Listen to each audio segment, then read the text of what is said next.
My precious child, this message will reveal the solution to that situation you are facing right now. But I need your soul to be ready to hear and receive this promise of love that I am bringing for you today. Look at how much I love you. Today I speak to you with affection, and I command you to be strong and not be afraid. Do not fear. Do not faint. Do not throw away the victories you have already won. Do not despise the blessings that have been given to you. Do not throw in the towel. Please, I am asking you to listen to me. This is for your good. Soon you will see in front of you doors standing wide open. But you need to be alert and hear me well. Let yourself be carried by this divine wind that guides your destiny. In the moment of decision, hold on to me. Take my hand firmly. Walk with confidence and enter through those open doors. Do not be afraid of anyone. Let no one convince you that they are stronger than you.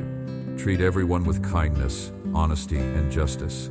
But before no human being should you bow your knees. I am the only authority over your soul. No one can control your destiny. No one has the right to take your blessings. Do not allow anyone control over your family. The decisions you have to make, you will make thinking about this love I have for you. You will obey my inspired and written word, my truth and my authority, my promises of victory and freedom. This is a clear message that speaks to your heart. Cast out fear. Remove dread from your mind. Put a stop to thoughts of defeat. I want to talk to you about the power of your thoughts, because what happens in your mind matters more than you realize. Your thoughts are not neutral. They are not passive. They are not harmless background noise that has no impact on your life.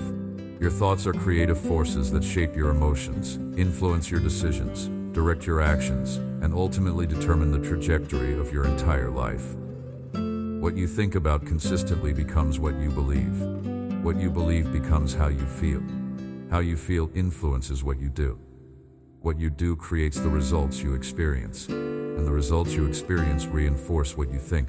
This is a cycle that can work for you or against you, depending on what kind of thoughts you allow to dominate your mind.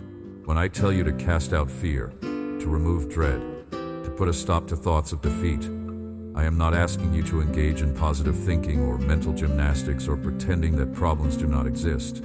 I am asking you to take authority over your thought life, to exercise the control I have given you over what you allow to occupy your mental and emotional space, to refuse to give room in your mind to thoughts that contradict my word and undermine my promises. You have more control over your thoughts than you realize. You are not helpless before the onslaught of negative thinking. You are not a victim of whatever pops into your head. You have been given authority and power and the ability to take every thought captive and make it obedient to Christ. This means you can examine a thought that enters your mind. You can evaluate it against the truth of my word. You can determine whether it aligns with what I have said or contradicts it. And you can choose to either accept that thought and meditate on it, or reject that thought and replace it with truth. This is spiritual warfare, and it happens in the arena of your mind. The enemy knows he cannot force you to do anything. He cannot make you sin. He cannot control your will.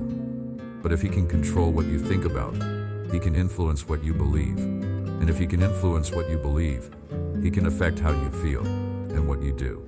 So his primary strategy is to plant thoughts in your mind. Thoughts that seem like your own thoughts, but are actually suggestions from the enemy designed to move you away from faith and into fear, away from hope and into despair, away from peace and into anxiety.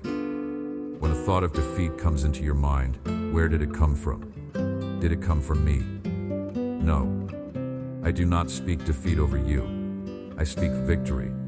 I speak triumph. I speak overcoming. Did that thought come from my word? No. My word says you are more than a conqueror. My word says I always cause you to triumph. My word says greater is he who is in you than he who is in the world. So if that thought of defeat did not come from me and did not come from my word, where did it come from? It came from the enemy. It came from your circumstances. It came from your past experiences. It came from the voices of people around you. And you have a choice about what to do with that thought. You can accept it, meditate on it, believe it, and allow it to shape your emotions and your actions.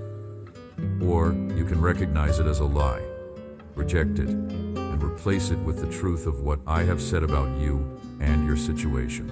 You are facing difficult battles, but I am with you, and I will continue guiding your path until the very end. You are not a coward.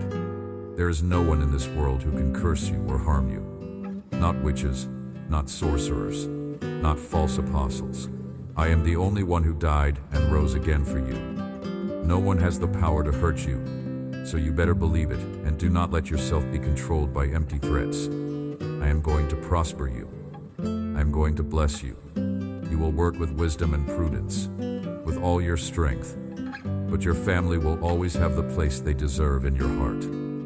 Nothing material is more valuable than your family and spiritual blessing. Come and fill yourself with my word. Listen every evening, every morning. Meditate on my promises when you go to sleep and when you open your eyes. Listen to me again because I am with you to guide you and bless you. For you there will be no defeat or failure if you allow me to light your steps with this divine light that always surrounds you. Do not go down the wrong path. Do not fall into the traps of the heartless. Do not listen to gossip that leaves you full of guilt and completely discouraged. When you walk, lift up your head.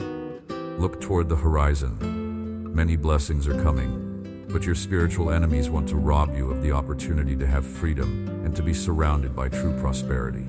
Many will come to fill your head with doubts, but you close your ears to the words of those wicked people. Remember this voice. Let these words of love return to your thoughts. Let your heart be filled with encouragement as you feel this affection with which I embrace you today. Follow me, love me, serve me, fill yourself with my wisdom. Come to me each day. Receive peace, strength, tranquility, but above all, learn from me. Be patient. I am not asking you to endure humiliation from people, but I will give you intelligence so you know when and how you should respond to all their demands. Never speak with shouts. Do not respond with violence. Do not give your enemies the opportunity to throw your failures in your face. If you have many problems and you cannot take it anymore, do not run from here to there telling everyone what is happening to you, because your secrets can fall into the hands of evil tongues, and suddenly, the whole world will know the things that hurt you, and they will humiliate you and mock you. When you face impossible situations, come to me. I will remove your burdens. I will give rest to your soul. I will uproot from your life all anxiety. I will erase tension, sadness, guilt. I will give you abundant life. I will put a smile on your face. I have the solution for every difficult situation. I have the answer to your questions. I have the key that opens doors. In my written word is the map that leads you to true happiness. No one in this world has your future in their hands. No one decides your destiny except me, your loving Father, your best friend. From this day forward, dare to trust in me with all your heart, and you will see how little by little your desperation ends and your emotions stabilize. Your life is about to change. Very soon you will enter new supernatural territory. Get ready for all the blessings I am going to give you soon. I have never failed you. I have always been with you, and I have a very powerful reason to remain at your side no matter what you have done. If I am still here with you, it is because I love you. Look at everything you have been through in the past. It is true that you have suffered. Very true that you have cried. You can still feel the immense pain of the trials you have lived through. Let me speak to you now about suffering, because I know this is something you have experienced deeply. And I want you to understand suffering from my perspective, not from the world's perspective. The world tells you that suffering is meaningless, that pain serves no purpose, that trials are cruel interruptions to what life should be. The world says if I loved you, I would remove all difficulty from your path and make everything easy and comfortable for you. But that is not how my love works. That is not what is best for you. That is not how you grow into the person I created you to be. Suffering, when it is yielded to me, when it is allowed to do its work in you, when it is not wasted in bitterness and resentment, produces something in you that cannot be produced any other way. It produces character. It produces endurance. It produces proven faith. It produces depth, it produces compassion, it produces wisdom. It strips away the superficial and reveals what is real. It exposes the foundation on which you have built your life and shows you whether that foundation is solid or shaky. It burns away the dross and refines what is valuable. I never promised you a life free from trouble. I never said that following me would mean an easy path with no difficulties. In fact, I promised the exact opposite. I told you plainly that in this world you would have tribulation. I warned you that you would face trials of many kinds.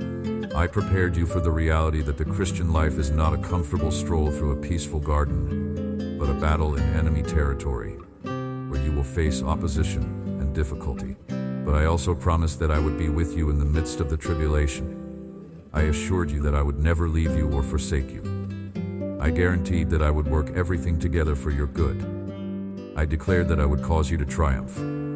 I committed to completing the work I started in you. The suffering you have experienced has not been wasted. It has not been purposeless. It has not been cruel punishment from an angry God. It has been part of the process by which I am making you into the person I created you to be, by which I am preparing you for the purposes I have for you, by which I am developing in you the character and the faith and the strength you will need for what I am calling you to. You could not have learned what you have learned any other way. You could not have grown as you have grown without the pressure and the heat and the difficulty. You could not have developed the depth you now possess if everything had been easy and comfortable. Think about the strongest people you know, the people with the deepest faith, the ones who radiate peace in the middle of storms, the ones who have unshakable confidence in me. Where did that strength come from? Where did that faith develop? Where did that peace get forged? It came through trials. It developed through difficulty. It was forged in the fire of suffering. You do not develop strong faith when everything goes well. You develop strong faith when you have to trust me despite what you see, when you have to believe my promises even though your circumstances contradict them, when you have to hold on to hope when everything looks hopeless. This is not cruelty. This is love. This is me loving you enough to allow you to go through what will make you strong instead of keeping you comfortable and leaving you weak. This is me loving you enough to develop in you what will last for eternity instead of giving you what feels good in the moment but has no lasting value. But you are reading my words in moments when you feel like you are dying. The truth is you are still alive and you live because I am faithful and my promise is firm. Because I love you eternally. I always help you. I always sustain you. I am the one who lifts up your arms when you are tired. When you walked through the valley of shadows and tears, I walked with you. In the desert you thought you would die of thirst, but I came and made water spring up in dry places. From death itself I delivered you many times. Do not let your heart be deceived by situations you do not understand. Do not forget to be grateful. You have to recognize that you have changed much. The struggles served you well. You have become wiser. You have grown. If the years did not bring the things you expected and that you had asked me for, it is because I always gave you what was best so you could keep moving forward. I did not permit or give you things that in the future could damage you. I distanced from you people who wanted to ruin you. I cared for you as one cares for a beloved child. No. I was not punishing you. I know you understand this. My only purpose was always to prosper you because my thoughts are not your thoughts, and my ways are not your ways. My plans for you are different, higher, better than your own plans. I want you to acknowledge this today. I want you to understand it. I want you to tell me with your words. I want you to write it. I want you to think it with happiness and faith.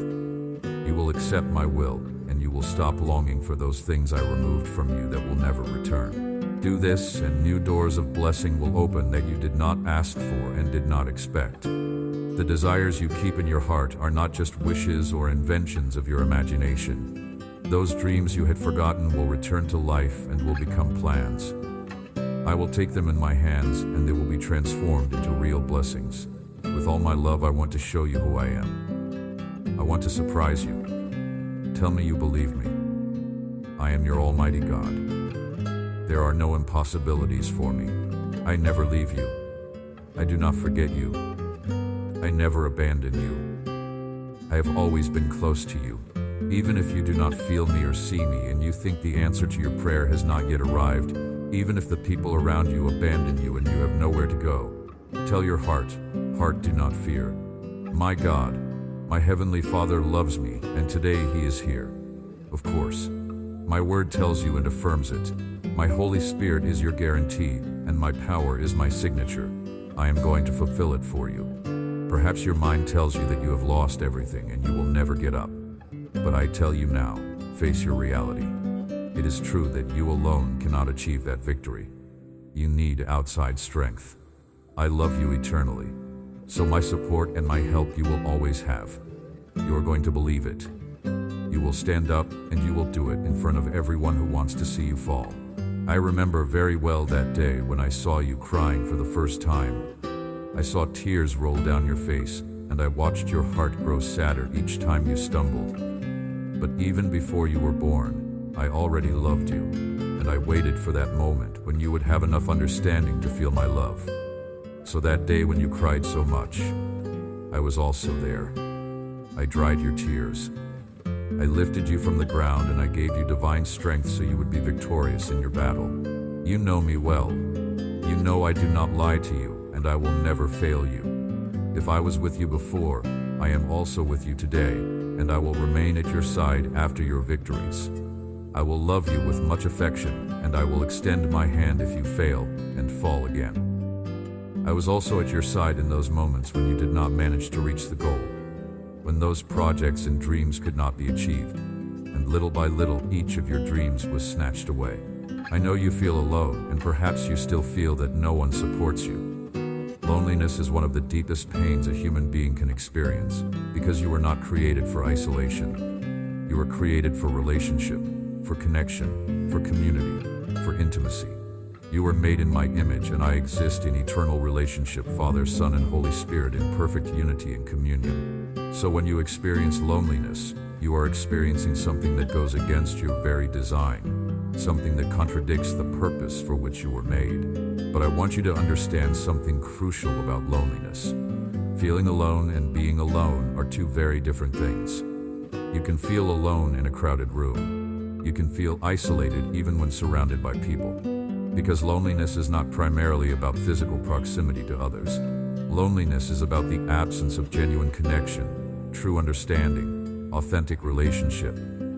You can be physically alone and not feel lonely if you know you are loved, if you feel connected to me and to others, if you have the assurance that you matter to someone, that you are valued, that your existence makes a difference. Conversely, you can be surrounded by people and feel profoundly lonely if those relationships are superficial, if no one really knows you, if you have to pretend to be someone you are not in order to be accepted.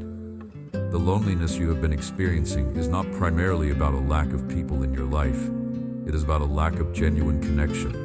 It is about feeling unseen, unheard, misunderstood. It is about the pain of not being known, of having to hide your true self, of wearing masks to meet others' expectations while your authentic self remains concealed and unknown. But here is what I want you to understand. You are not alone. You have never been alone. You will never be alone. Even when every human being abandons you, even when you have no one to turn to, even when you feel completely isolated and cut off from all connection, I am with you. My presence is with you always. My spirit dwells within you. I know you completely. I see you fully. I understand you perfectly. And I love you unconditionally. This is not theoretical knowledge. This is not religious platitude. This is reality. I am actually, truly, genuinely present with you right now in this moment. I am not far away in heaven observing you from a distance. I am here, closer than your next breath, more present than the air around you, more real than anything you can see or touch. And I am not just present as an observer. I am present as a friend, as a companion, as one who knows you and cares about you and is deeply invested in your well-being. Every thought you think, I hear. Every emotion you feel, I understand. Every struggle you face, I am aware of. You are not invisible to me. You are not forgotten by me. You are not unimportant to me. You are the focus of my attention, the object of my affection, the recipient of my care. But believe me that faithfully I was always there at your side with the hope that you would feel me beside you and speak to me so I could give you a solution. You must remember that for me to enter your life you must invite me and speak to me through prayer. Only in this way can I help you and give you a solution to all your problems. I ask you not to be afraid to seek me. I will never deny you my help no matter what you have done in the past, because for me, what is really important is you, now in the present, and what I can do for you. From now on, you should know that you have my forgiveness, and that with my love, I will clean your heart of what causes you shame, pain, and regret. I will erase all your sins and fill you with my Holy Spirit. In this moment while you listen to me, stop worrying and remove from your mind right now those thoughts born from your desperation. If you think you will never get out of this situation, you are making a serious mistake. Maybe you think it, but do not believe it. Do not accept the doubts that others discard. Do not accept the negativity of those who live only to fail. Those people feel so good when they find a way to make you suffer. But do not open your heart to those who do not want to have a better future. You can change. I want to transform you. The plans I have for your family and for you are plans of blessing and prosperity. There are people in this world who reject what I send them. They see everything as bad. Nothing I do for them pleases them. They always want more. They come with their demands, and instead of approaching me with gratitude and reverence, they come to blame me for their sins, their errors, and their recklessness. They ask me where I was when things were going badly for them, and I answer them, "Where were you when I was calling you and wanted to give you this beautiful love?" Guard your heart, and do not let yourself be carried away by those who have already decided their eternity.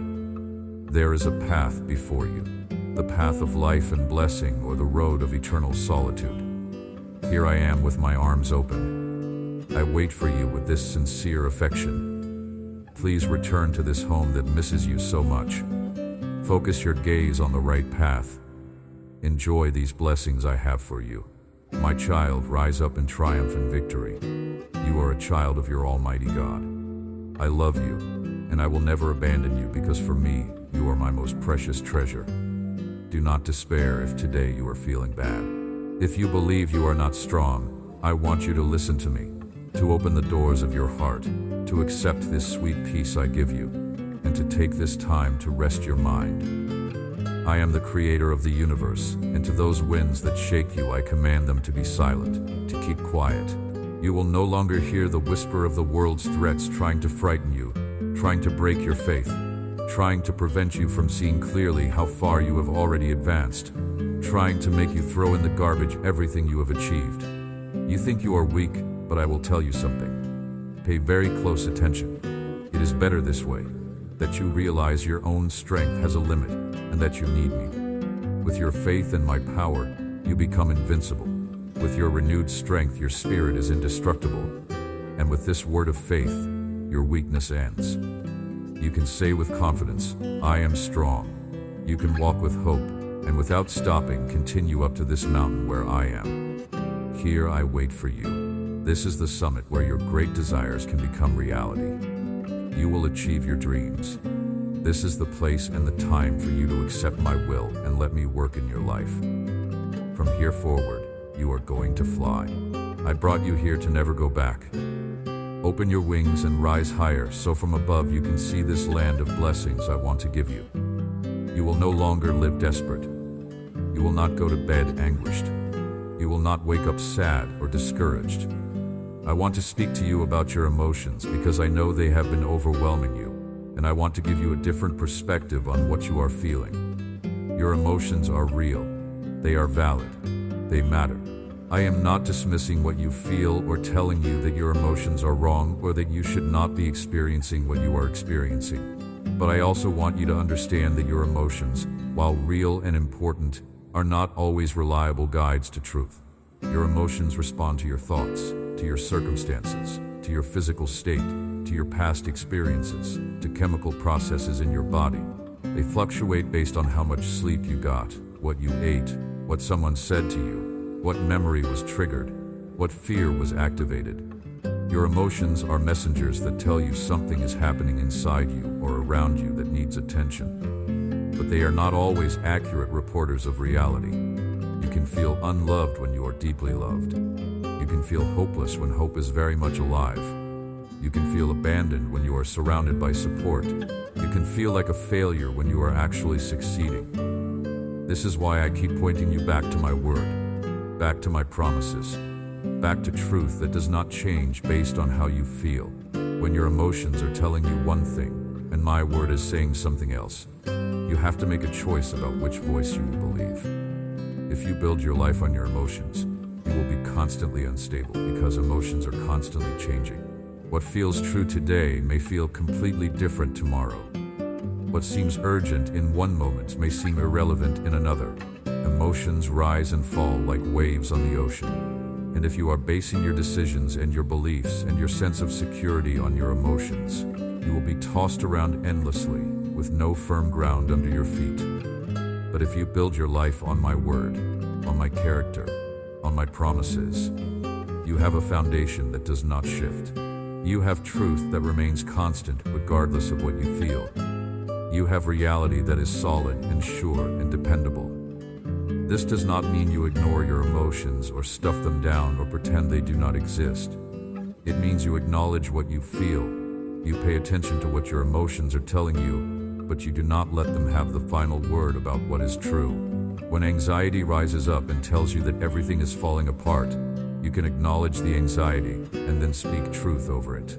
When fear screams that you are in danger, you can recognize the fear and then remind yourself of my promises of protection. When depression whispers that there is no hope, you can feel the weight of the depression and then declare that I am your hope and I never fail. From this day forward, you will live a life of burning and active faith.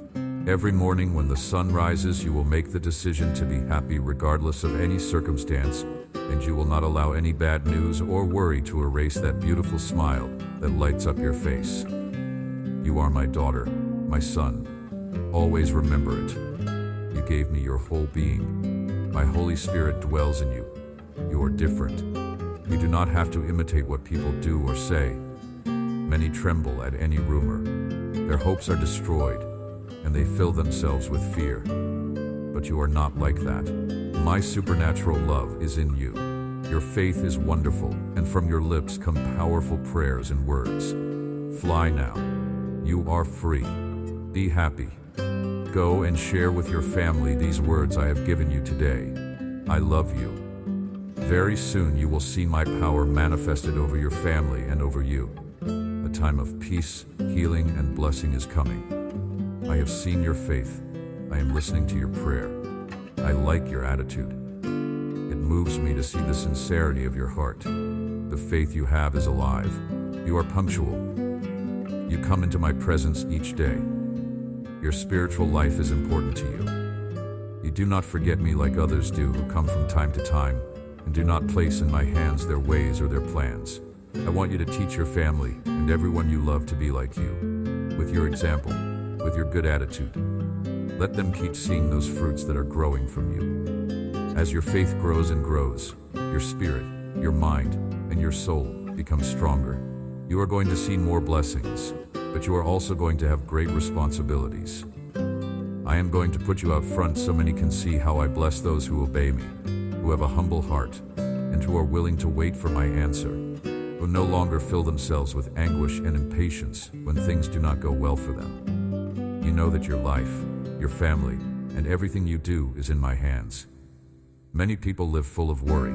They think they always live in crisis and that these times are bad. But all good things are possible for those who love me, who submit to my will, and who can believe me. You are one of the faithful who have remained firm. For you the doors are open and rains of blessings and happiness will pour down without ceasing always, at all times, in every place. Keep your eyes open because a great opportunity is coming for you. Many reject the blessings I send them because they believe they are not worthy. On your path, you will see many people who suffer, who cry because they cannot understand that there is someone who truly loves them, forgives them, and whose future will not be one of pain or death if they can only strip themselves of that unbelief and give me the opportunity to pour out my love over their lives. But you are going to bear much fruit, like the good tree you are. When you grow enough and your arms are strong to hold the blessings I am going to give you, I have said that in you and in your family, great miracles are going to happen. I love you. Do not ignore this message. Stay here. Listen until the end. Do not let any distraction discourage you. Do not let your heart fill with complaint and frustration. This is a test for your patience. I want to see that you know how to listen, receive, treasure, and faithfully obey this holy word that today I am going to deposit in your soul. When you get up each day, come to listen to me. I know you are going through many trials. Sometimes you do not even have energy to think. But in this, you have to make an effort and be brave. A word of faith can heal you, encourage you, lift you up, and prosper you immediately. It is possible. It is true. Make the decision today to believe with all your heart that I can change you with my love, with my tenderness, with patience, with my commandments and my counsel. I can transform this weak time into a new day of happiness and blessing. You are very important to me. For many people, even if some are ungrateful and do not appreciate your affection, I do see your effort. I admire your commitment to love while receiving nothing in return. In my book, I write everything you do for them. You are not alone. I am with you, but you also have a numerous multitude of witnesses who see you, who support you from heaven and from earth. Let me open your eyes to see what is happening in the spiritual realm, because there is so much more going on than what you can perceive with your natural senses. You live in two realities simultaneously. There is the natural realm that you can see and touch and measure, the physical world where you go to work, where you interact with people, where you face tangible problems and enjoy material blessings. But there is also the spiritual realm, invisible but absolutely real, where angels and demons operate, where prayers are heard and answered, where battles are fought and victories are won, where my purposes are accomplished and my will is done. Most people live as though only the natural realm exists. They make all their decisions based on what they can see. They evaluate their circumstances based only on physical evidence. They determine what is possible based solely on natural laws and human capabilities. But you cannot live effectively as my child if you only acknowledge the natural realm and ignore the spiritual realm. Because what happens in the spiritual realm is actually more real and more permanent and more powerful than what happens in the natural realm. The natural realm is temporal. It is passing away. It will not last. But the spiritual realm is eternal. It was before the natural realm existed, and it will remain after the natural realm is gone. And what happens in the spiritual realm determines what manifests in the natural realm. Prayer is not wishful thinking. Prayer is engaging spiritual reality. Prayer is activating spiritual laws. Prayer is releasing spiritual forces. When you pray, things happen in the spiritual realm that then affect what happens in the natural realm. Angels are dispatched. Demonic forces are restrained. Hearts are changed. Circumstances are shifted. Doors are opened or closed. Provision is released. Protection is activated. This is not magic. This is not manipulation. This is how reality actually works. I have established it this way. I have created a universe where the spiritual and natural realms interact, where what you do in faith in the spiritual realm produces results in the natural realm. When I tell you that you have a multitude of witnesses supporting you, I am not speaking metaphorically. I am describing actual reality. There are angels assigned to you. There are people praying for you. There are saints who have gone before you who are cheering you on. There is activity in the spiritual realm on your behalf that you cannot see, but which is absolutely real and effective. Right now, at this very moment, there are angels surrounding you. They are not passive observers. They are active agents working to accomplish my purposes in your life. They are protecting you from dangers you do not even know about. They are arranging circumstances to bring you into alignment with my will. They are fighting battles on your behalf against spiritual forces that oppose you. You do not see them, but they are there. You do not hear them, but they are active. You may not feel their presence, but they are real and they are working. There are also people, perhaps people you do not even know, who are praying for you. Your name is mentioned in prayers. You are brought before my throne by intercessors who have been moved by my spirit to lift you up. They do not know all the details of your situation, but I do. And I prompt them to pray, and I hear their prayers, and I answer them on your behalf.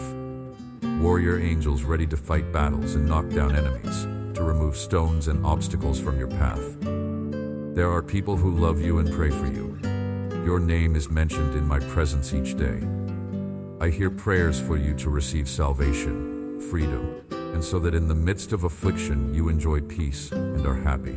In the days to come, I am going to reveal to you the power my blood has to bring blessing to your family and to you. I want to help you, but I like to see your attitude and your sincere desire to move forward. I love to see how you strive for triumph. Promise me you are going to believe my word. Make a commitment to come hear me every morning. Open your eyes wide. Pay close attention. Little by little, you will notice new and good things around you.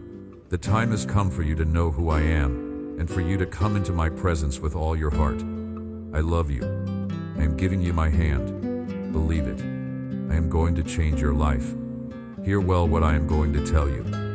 Listen, and keep these words in your heart. I surround you with my arms and I care for you. I am always at your side in those moments when you cannot go on anymore. That is why I want you to remember these words well.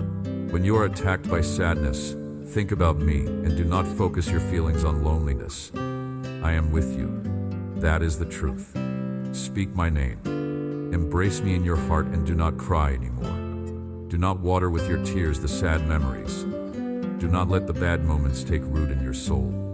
Do not give more importance to the past that will not return. Do not feed thoughts or lies that want to steal space in your mind and are destroying you. Remember my sacrifice on the painful cross. There I paid for your sins with my powerful blood. Bring to your mind my glorious resurrection. I have come to resurrect your dreams, to transform your existence, to give you eternal life, to give strength to your heart. You have suffered many things in this life, but you have not given up. Here you are, getting up once more.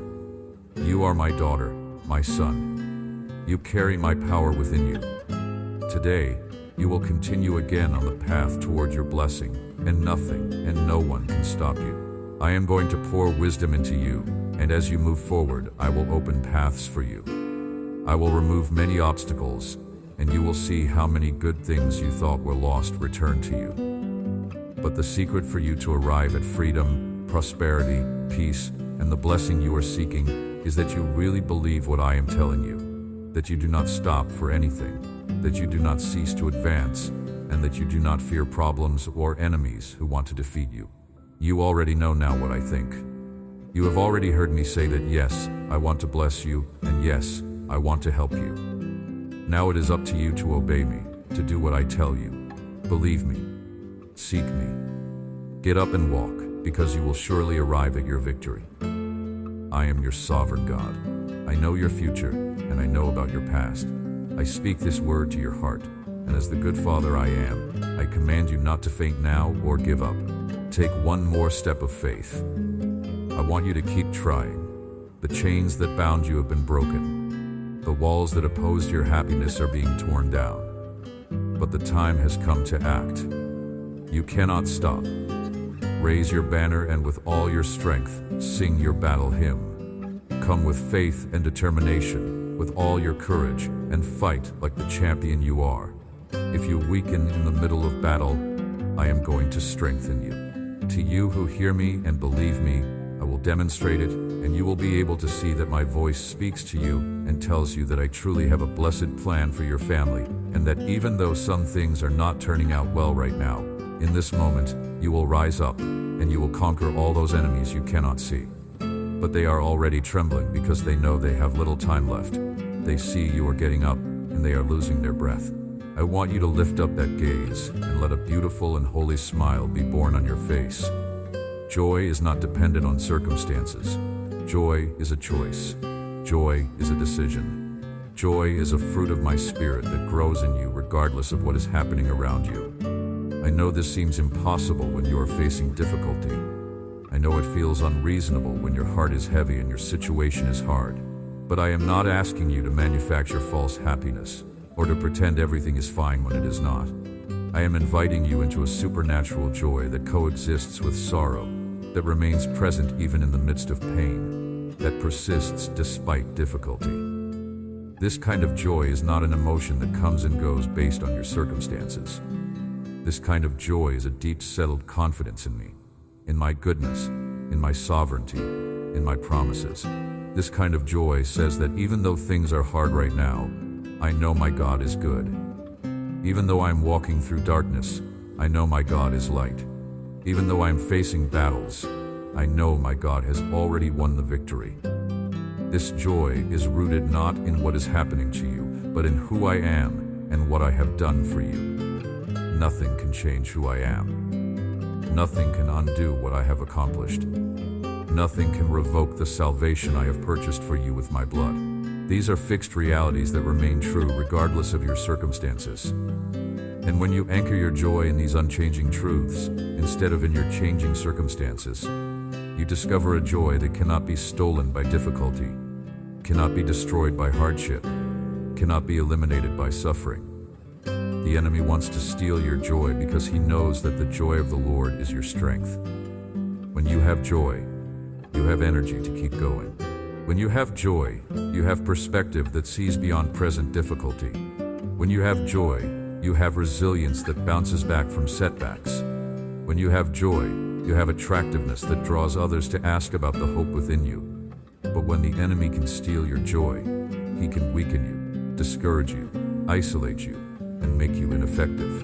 This is why he works so hard to fill your mind with negative thoughts, to surround you with negative people, to keep your focus on everything that is wrong instead of everything that is right. He knows that what you focus on expands in your experience. If you focus on problems, they will seem to grow larger and more overwhelming. If you focus on blessings, you will become more aware of how much you have to be grateful for. This is why I keep telling you to think about what is true, what is noble, what is right, what is pure, what is lovely, what is admirable. I am not asking you to ignore problems or pretend difficulties do not exist. I am asking you to give more mental and emotional space to what is good than to what is bad, to focus more on my promises than on your problems, to meditate more on my faithfulness than on your failures. Let me anoint your head with the oil of joy and fill yourself with security. When you leave your house to face life, to go to school, to work, to that appointment with the doctor you should not miss, to that moment of decision, you have to face it with faith. Do not be afraid of anyone. If you have to speak with someone, stand in front of that person and my powerful presence will be there with you. I will place the exact words you should say. You will not be filled with nervousness. I have given you my spirit and self-control so your emotions submit to my will. So whatever it is you have to face, you will do it with faith and great security, because I am with you. I did not abandon you when you were far away. I delivered you from danger when you did not remember me. How much more now that you have given me your life?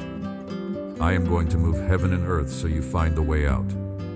I will place in your hands my shining sword, and your enemies are going to hear you are very brave.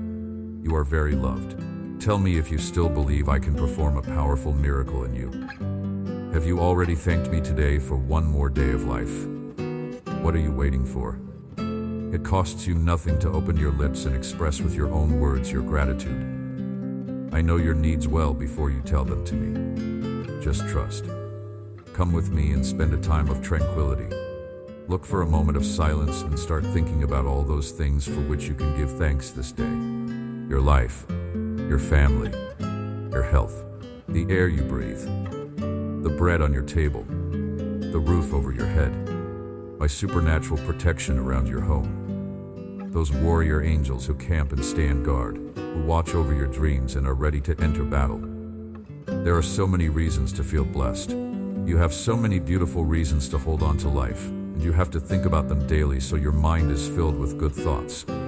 So your eyes are always open, seeing my goodness on your paths, feeling the security that in my hand I hold your destiny. I dwell in a grateful heart that recognizes it needs me and seeks me with faith and hope because it knows it is very blessed. Sometimes I see you worried about things that happen, but that is normal. Do not worry too much. You feel the weight of your responsibility. It is your desire that everything turns out well, that there is provision in your house, health in your family, and that nothing and no one comes and takes away the peace and stability they need.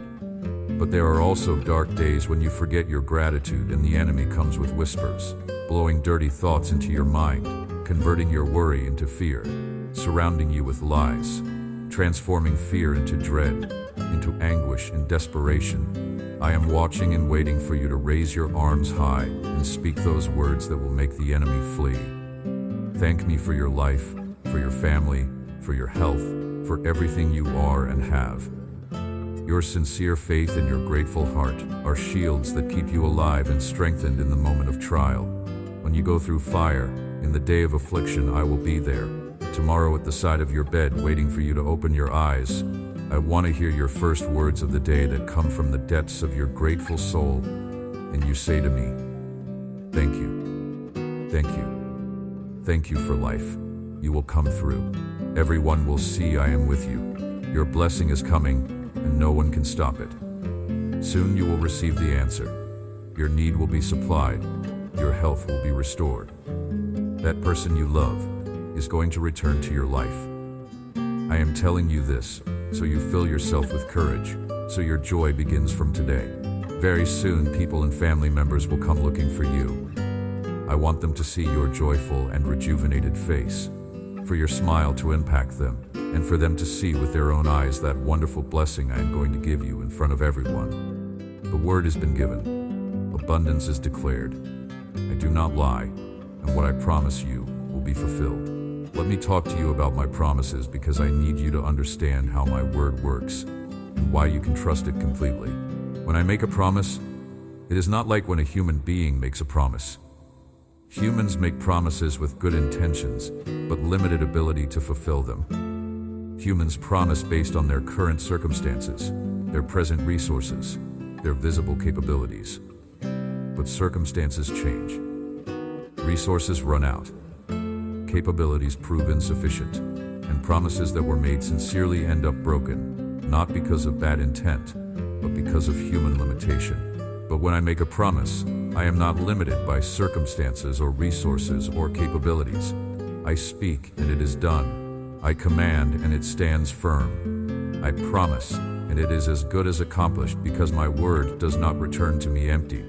My word accomplishes what I desire and achieves the purpose for which I sent it. When I promise you abundance, I am not hoping that circumstances will somehow work out to make abundance possible. I am declaring a reality that already exists in the spiritual realm and will manifest in the natural realm in my perfect timing. When I promise you provision, I am not dependent on the economy or your employer or any human source. I own the cattle on 1,000 hills. I control the resources of the entire universe. I can make a way where there is no way. I can bring something out of nothing. I can multiply what little you have into more than enough. When I promise you healing, I am not limited by medical knowledge or technology or the severity of your condition. I created your body. I know every cell, every system, every function. I can restore what is broken. I can repair what is damaged. I can renew what is diseased. Nothing is too hard for me. So when I tell you that I am going to bless you, believe it. When I declare that I am going to provide for you, receive it. When I promise that I am going to heal you, trust it. My word is as solid and dependable as my character. I cannot lie. It is impossible for me to deceive you. Everything I have promised you will come to pass. Not because you deserve it, but because I have declared it. Not because you are worthy, but because I am faithful. Not because you have earned it, but because I have purposed it. Your job is not to figure out how I am going to do it. Your job is not to make it happen in your own strength. Your job is to believe what I have said, to stand on the promise I have given, to keep your eyes on me instead of on the impossibility of the situation. When you do this, when you take me at my word, even when everything else says it cannot be done, You position yourself to see my power demonstrated, my faithfulness proven, my promises fulfilled in ways that exceed your expectations and amaze everyone around you. Always remember it constantly, so your mind does not fill with anxiety or worry. I myself put a stop to your suffering. Your time has arrived. Days of happiness are coming. Pleasant moments you must value. Do not fear, my child. Do not cry. Do not despair. Believe in me, for I am your God who speaks to you today. Believe it in your soul. I hear your plea. I feel the beating of your humble heart. Your prayer is heard at my throne, and the doors of my grace open. I pour out on you my blessing and my favor. My presence dwells with those of simple faith, with those of humble heart, with all those who with sincerity and longing call upon my name. Always keep in mind that you can trust in my power and my faithfulness. I will never leave you helpless. I will not abandon you or forget you. With the passing of years, if on a cross I suffered and poured out my blood for you, it was not to forget you when enemies and problems attack you, or when you feel weak, needy, and sick. At all times I am with you. I repeat it to you always so you do not forget. I always long for you to seek me each day, for you to remember my words. I have the power to deliver you, and if I tell you every day, it is because I am truly going to do it. I want you to fill yourself with faith, to go to sleep with peace in your mind and rest well, to wake up in the morning with courage in your soul and with the confidence that my promise is unbreakable and I will never abandon you. I do not lie. I love you. I will always bless you. So it was, so it is, and so it will be. Tell me now that you believe it. I want to see strength and happiness in your words. You have heard it well. I want you to take a minute to turn off the light and remove your attention from the distraction of the moment. Many lights, many distractions. But it is time for you to hear my word coming directly from heaven, spoken by my mouth, born in truth, written with blood, sealed in spirit. Word that cleanses, word that heals. Created for you for that day when some sad memory makes you long for the tenderness of my peace and my counsel. Because it is not occupations or achievements that bring happiness. Quietness does not come when a dream is conquered. Rivers of your mind running in anxiety only stop in the presence of your God, your Heavenly Father, and full joy arrives when you understand and believe in my proverb. Wisdom begins when you recognize that I, your Father God, am here present with you in every place, at all times, caring about you. I am interested in your desires, and if you give me all your attention and your respect, if you turn off the lights that obstruct your vision, if you distance from you the confusing distractions, if you firmly believe my promises, if you hold on to delighting in my love, if you can with simplicity and confidence rest your thoughts on my shoulder, I tell you, your God, the Alpha and Omega, I tell you, close your eyes. When you turn off the lights of this world, your heart will be illuminated, and in a second your life will change. You will no longer be a victim of fear because now you know it. With security I am here. Receive my rest. Receive my peace. Turn off the light. Feel. Receive. Live. Listen. The darkness outside does not mean loneliness for you because inside you this truth will shine forever. I love you. Believe it. I love you and I will never, never, never abandon you. But I need you to understand something more. I need you to grasp the depth of what I am saying to you. When I tell you I love you, I am not speaking empty words. I am not offering you something temporary or conditional. I am speaking to you about a covenant that was established before the foundation of the world, a decision I made in eternity past that nothing in time can undo. Before you took your first breath, before your heart beat for the first time, before your eyes opened to see this world, I loved you. I chose you. I set you apart. I wrote your name in the palm of my hand, and I declared over you that you would be mine forever. Do you understand the weight of this truth? Do you comprehend what it means that the God who created galaxies and set the stars in their courses, the God who commands the oceans and tells the mountains where to stand, the God who holds all power and authority in heaven and on earth. This same God has chosen to set his affection on you. Think about the magnitude of this reality. The universe is vast beyond human comprehension. Scientists estimate there are over 2 trillion galaxies in the observable universe. Each galaxy contains hundreds of billions of stars. Each star is a massive nuclear furnace producing unimaginable amounts of energy. The distances between celestial bodies are so great that we measure them in light years.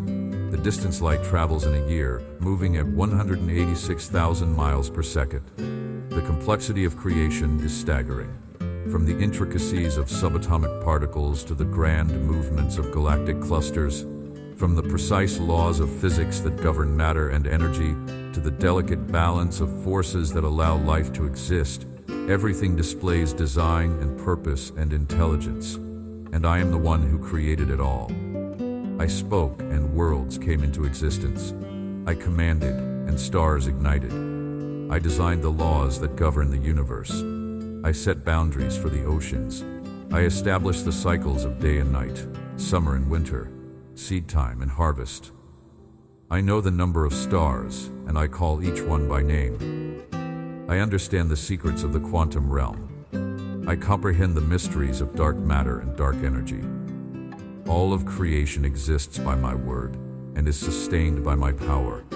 And yet, with all of this under my command, with all of this vast universe at my disposal, I choose to focus my attention and my affection on you. You are not an accident. You are not a random collection of atoms that happen to come together in a configuration capable of self-awareness. You are not the product of blind evolutionary processes working over eons of time. You are fearfully and wonderfully made. You are created in my image. You are known by me. You are loved by me. You are valuable to me. Before I formed you in your mother's womb, I knew you. Before you were born, I set you apart. I ordained your days before one of them came to be. Every moment of your life was written in my book before you lived a single one. This means your existence has purpose. Your life has meaning. You are not here by chance. You are here by my design, for my purposes, to fulfill the destiny I have planned for you. And that destiny is not small or insignificant. That destiny is not random or meaningless. That destiny is woven into the grand tapestry of my eternal purposes. What you do matters. How you live matters. The choices you make matter, because you are part of something much bigger than yourself, something that extends beyond this brief moment in time into eternity. Not because of what you have done, not because of what you will do, not because you earned it or deserved it, but simply because I decided in my sovereign love that you would be the object of my eternal affection. This is not a love that rises and falls with your performance. This is not a love that increases when you do well and decreases when you fail. This is not a love that you can lose through your mistakes or multiply through your obedience. This is a fixed, permanent, unchangeable love that was determined before time began and will continue after time ends. Think about what this means for you right now in this moment. It means that when you woke up this morning feeling discouraged and defeated, my love for you was already there, full and complete, waiting to embrace you. When you go to bed at night exhausted and overwhelmed, my love surrounds you like a blanket, covering every part of you that feels exposed and vulnerable. When you stand in the middle of your day facing decisions you do not know how to make, problems you do not know how to solve, relationships you do not know how to navigate, my love is the solid ground beneath your feet, the firm foundation that will not shift no matter how much everything else seems to be shaking. My love is not waiting for you to get better, to do better, to be better. My love is present right now, exactly as you are, meeting you in the middle of your mess, in the middle of your confusion, in the middle of your doubt and fear and weakness. Let me tell you what my love does for you. My love sees every single thing about you, the good and the bad, the beautiful and the broken, the pure and the stained, and it does not turn away. I want you to understand the radical nature of this love because it is unlike anything you have experienced in human relationships. Human love, at its best, is wonderful and valuable, and a reflection of my nature. But human love is limited. Human love is conditional. Human love is based on what you offer, how you make the other person feel, what you contribute to the relationship. Human love says, I will love you if you meet my needs, if you fulfill my expectations, if you make me happy, if you do not disappoint me too badly or hurt me too deeply. Human love has boundaries and conditions and breaking points. There is a line you can cross that causes human love to withdraw, to pull back, to turn away. This is not criticism of human love. This is simply reality. Humans are finite, flawed, limited beings who love imperfectly because we ourselves are imperfect. But my love is not like human love. My love is perfect. My love is infinite. My love is unconditional in the truest sense of that word. There is nothing you can do that will make me love you more because I already love you perfectly and completely. There is nothing you can do that will make me love you less because my love does not depend on your performance. My love is not a response to who you are or what you do. My love is a decision I made about you in eternity past based on my own nature and character, not based on yours. I love you because I am love. I love you because I chose to set my affection on you. I love you because it pleases me to do so. I love you not because you deserve it, but because I delight in loving you. This means you cannot earn my love. You already have it. You cannot lose my love. It is permanently yours. You cannot increase my love by being good. It is already maxed out. You cannot decrease my love by being bad. It does not fluctuate based on your behavior. This love that I have for you is so radical, so counter to everything you have learned about love in this world, that you struggle to believe it. Your mind keeps telling you there must be conditions, there must be limits, there must be a breaking point. If you mess up badly enough, surely I will withdraw. If you disappoint me deeply enough, surely I will reject you. If you fail enough times, surely I will give up on you. But I am telling you, there is no line you can cross. There is no sin you can commit. There is no failure you can experience. There is no mistake you can make that will cause my love to withdraw from you. Because my love for you is not based on you. It is based on me. It is rooted in my character, not in your performance. It flows from my nature, not from your worthiness. And my character does not change. My nature is constant. Therefore, my love for you is unchanging, unshakable, absolutely reliable. My love knows every thought you have ever thought, every word you have ever spoken, every action you have ever taken, and it does not diminish. My love has witnessed every moment of your life, the triumphs and the failures, the victories and the defeats, the times you honored me and the times you denied me, and it remains constant. This love is not blind. This love is not ignorant. This love is not naive. This love sees everything and chooses you anyway. This love knows everything and wants you still. This love understands the depths of your heart better than you understand them yourself. And this love says you are worth dying for. Do you know what I did to prove this love to you? I did not just speak beautiful words from a distance. I did not just make promises from the safety of heaven. I came down. I entered into your world. I took on flesh and blood. I walked where you walk. I felt what you feel. I experienced hunger and thirst and exhaustion. I knew rejection and betrayal and abandonment. I understood what it means to be human in a broken world. And then I went further. I took upon myself every sin you would ever commit. I carried every mistake, every failure, every act of rebellion, every moment of doubt, every word spoken in anger, every thought entertained in darkness. I gathered all of it onto my shoulders, and I walked up a hill to a cross.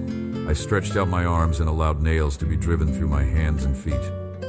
I hung there between heaven and earth, suspended in agony, bearing the full weight of divine judgment for human sin. I suffered what you should have suffered. I died the death you should have died. I paid the price you could never pay, and I did it willingly. No one forced me. No one compelled me. I could have called 10,000 angels to rescue me. I could have spoken one word and ended it all. but I did not. Let me take you deeper into understanding what happened at the cross, because I want you to grasp the magnitude of what was accomplished there. The cross was not just a tragic ending to a good life. The cross was not just an example of sacrificial love, though it certainly was that. The cross was not just a martyrdom for a cause, though many have misunderstood it that way. The cross was a cosmic transaction, a legal exchange, a substitutionary sacrifice that changed everything about the relationship between God and humanity. When I hung on that cross, I was not just experiencing physical pain, though the physical agony was excruciating beyond description. The nails driven through my hands and feet, the weight of my body pulling on those wounds, the inability to breathe properly, the slow suffocation, the exposure to the elements, the mockery and humiliation. All of this was real and terrible. But the physical suffering was not the worst of what I endured. The worst part, the part that caused me to cry out, my God, why have you forsaken me?" was the spiritual anguish of bearing the weight of human sin and experiencing separation from the Father. You have to understand, I had existed in perfect unity with the Father from all eternity. I and the Father are one. We have never been separated. There has never been a moment when I was not in perfect communion with Him, experiencing His love, delighting in His presence, working in complete harmony with His will. But on the cross, when I took your sin upon myself, when I became sin for you, the Father turned away. Not because He stopped loving me, not because our relationship changed, but because He is holy and cannot look upon sin. And in that moment, I experienced what it feels like to be separated from God. I felt what you would have felt if you had to bear the full weight of your own sin and face judgment for it. I experienced the abandonment, the isolation, the crushing weight of guilt and shame, the terror of being cut off from the source of all life and love and light. I went through hell so you would not have to. I bore the punishment you deserved so you could receive the reward I deserved. I took your sin so you could have my righteousness. I experienced death so you could have life. This was the exchange that happened at the cross. Your debt was transferred to my account, and I paid it in full. Every sin you have ever committed, every sin you are committing now, every sin you will commit in the future, all of it was placed on me, and I paid for all of it. Not just some of it. Not just the small sins or the unintentional sins. All of it. The deliberate sins, the repeated sins, the secret sins, the shameful sins, the sins you regret and the sins you enjoyed, the sins you remember and the sins you have forgotten. All of it was paid for. The debt is canceled. The record is erased. The account is settled. There is nothing left for you to pay because I paid it all. Because I looked down through time and I saw you. I saw your face. I knew your name. I understood your struggle. I felt your pain. And I decided that you were worth it. You were worth the suffering. You were worth the sacrifice. You were worth the cross. This is how much I love you. This is the extent to which I have gone to prove my love for you. My love is not a theory. It is not a concept. It is not an idea. My love is blood poured out. My love is a body broken. My love is a life laid down. My love is a tomb emptied. My love is a resurrection accomplished. My love is power demonstrated over sin and death and hell itself. And now this love, this proven, demonstrated, costly love, this love is yours. It belongs to you. It surrounds you. It fills you. It sustains you. It will never leave you. But I know what you are thinking right now. You are thinking about your failures. You are thinking about your sins. You are thinking about all the ways you have disappointed me. All the times you have turned away from me. All the moments you have chosen something or someone else over me. You are thinking that surely my love must have limits. That surely there must be a line you can cross that will cause me to give up on you, to turn away from you, to withdraw my love from you. Let me speak directly to that fear. Let me address that doubt. There is no sin you can commit that my blood cannot cover. There is no mistake you can make that my grace cannot overcome. There is no distance you can run that my love cannot bridge. There is no depth you can fall to that my hand cannot reach. There is no darkness you can enter that my light cannot penetrate. There is nothing you have done, nothing you are doing, nothing you will ever do that can separate you from my love. Do you hear what I am saying? I am not saying my love overlooks your sin. I am not saying my love ignores your failures. I am not saying my love pretends your mistakes do not matter. Let me be very clear about this because I do not want you to misunderstand. Sin is serious. Sin is destructive. Sin has consequences. Sin separates you from experiencing the fullness of my presence. Sin damages your relationships. Sin wounds your soul. Sin disrupts my purposes for your life. I take sin very seriously, so seriously that I was willing to die to deal with it.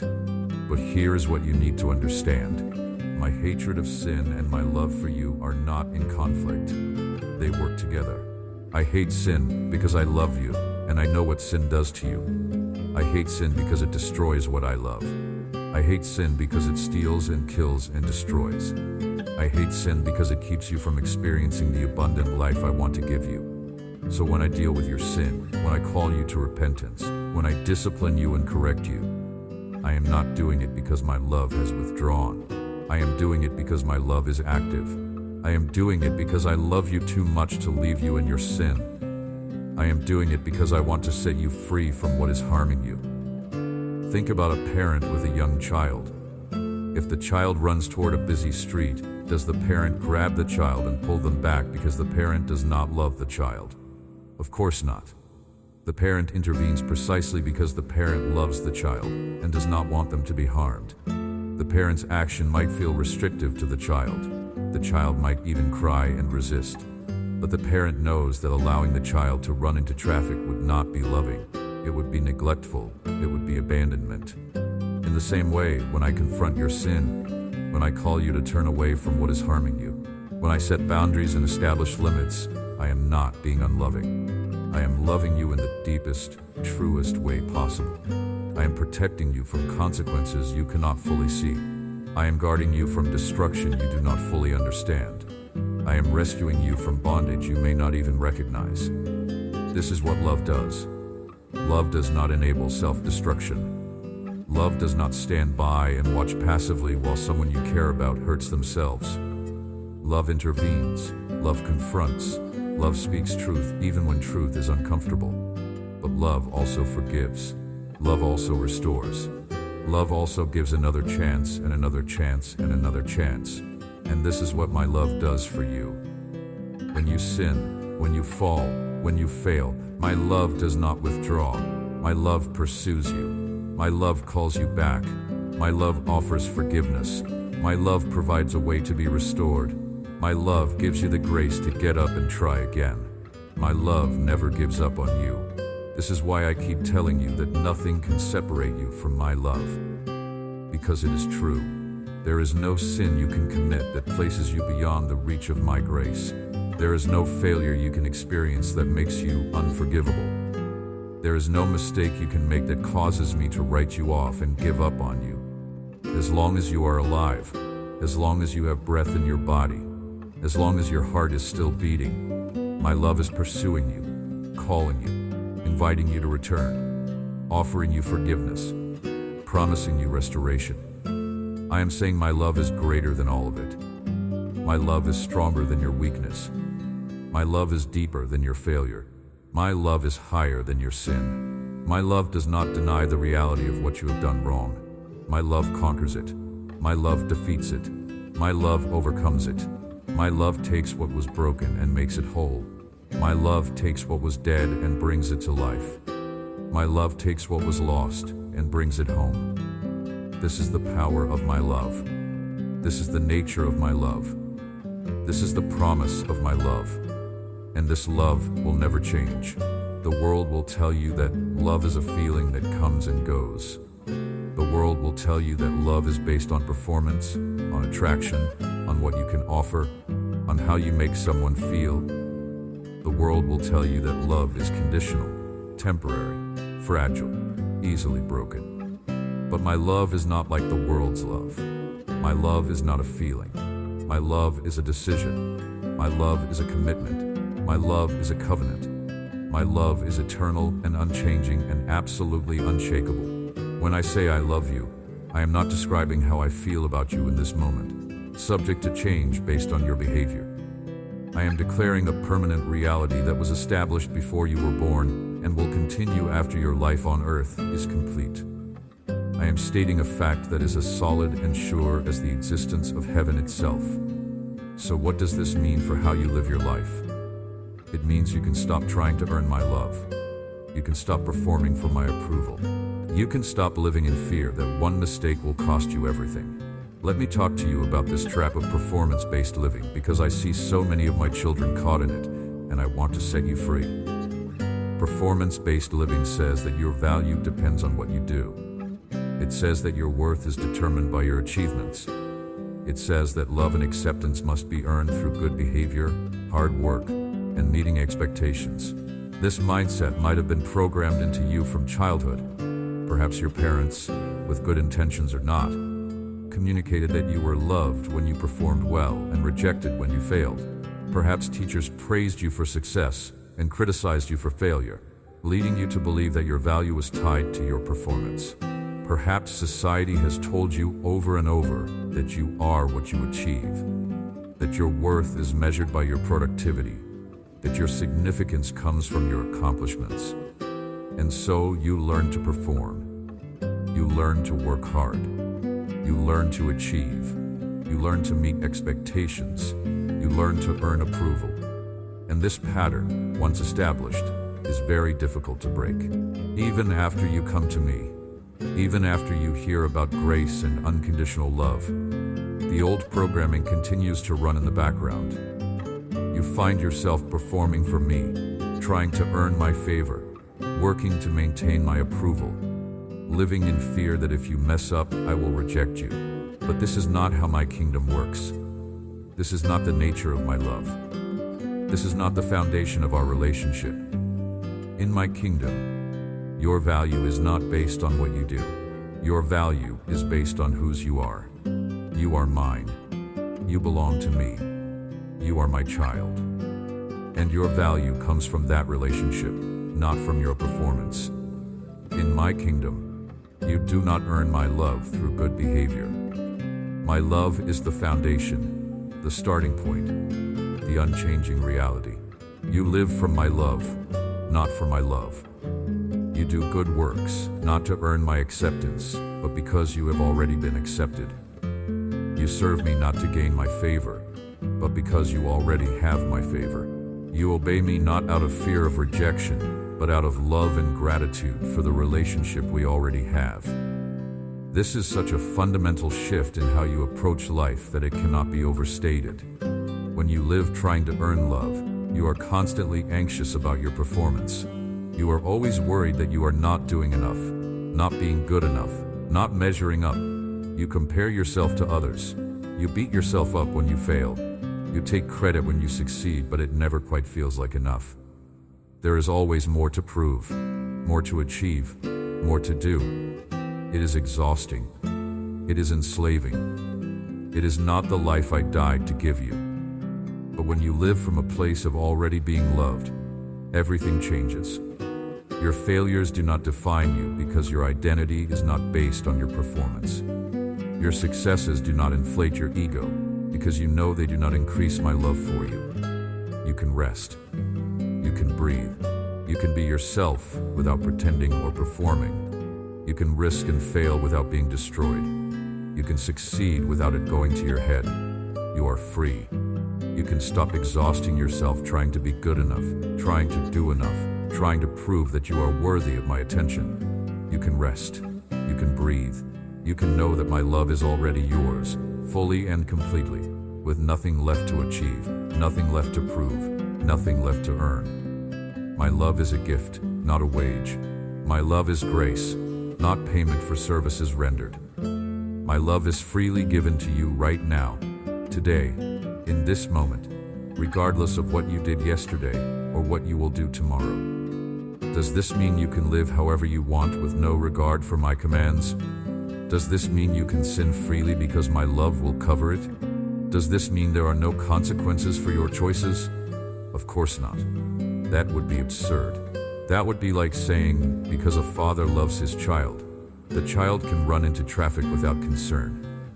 That would be like saying, because a doctor cares for his patient, the patient can ignore all medical advice without consequence. My love for you is not permission to harm yourself. My love for you is the very reason I give you commands and boundaries and guidance. I tell you how to live, not to restrict your freedom, but to protect your joy. I give you my word, not to burden you, but to bless you. I set boundaries not to limit you, but to keep you safe. Everything I ask of you flows from my love for you. Every command is for your good. Every instruction is for your benefit. Every boundary is for your protection. When I tell you to forgive, it is because I know that bitterness will poison your soul, and I love you too much to let you live in that toxicity.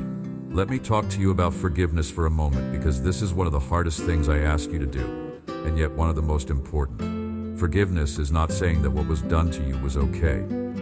Forgiveness is not pretending that you were not hurt. Forgiveness is not letting someone off the hook or excusing their behavior. Forgiveness is not trusting someone who has proven themselves untrustworthy. Forgiveness is not putting yourself back into an abusive situation. Forgiveness is releasing your right to revenge, your demand for justice to be served on your terms, your insistence that the other person pay for what they did to you. Forgiveness is transferring the debt from their account to mine and letting me deal with it. Forgiveness is acknowledging that you were wronged, but choosing not to hold it against them anymore. Forgiveness is trusting that I am a better judge than you are, that I see everything, that I understand all the factors and circumstances and motivations, and that I will bring about justice in my way and in my time. When you forgive, you are not saying the offense did not matter. You are saying that you are releasing it to me because holding on to it is hurting you more than it is hurting the person who wronged you. Bitterness is like drinking poison and expecting the other person to die. It does not harm them, it harms you. It eats away at your soul.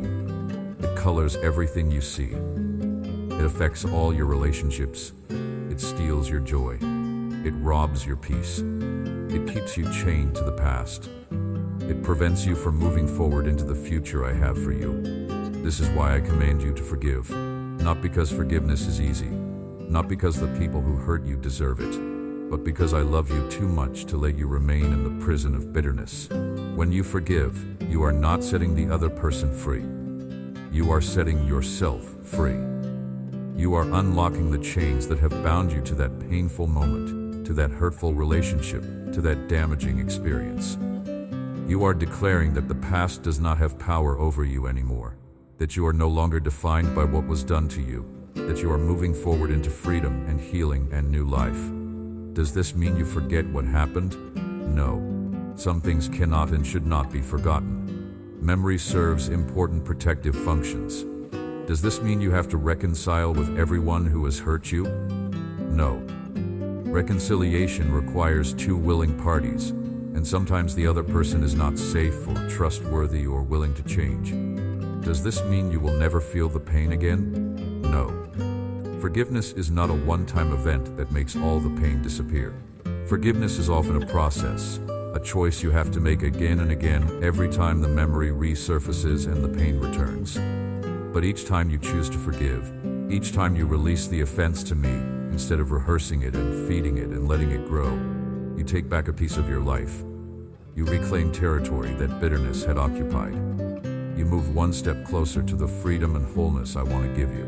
When I tell you to flee sexual immorality, it is because I know that misusing the gift of intimacy will damage your heart and your relationships, and I love you too much to let you experience that pain. When I tell you to trust me with your finances, it is because I know that the love of money will enslave you, and I love you too much to watch you live in bondage.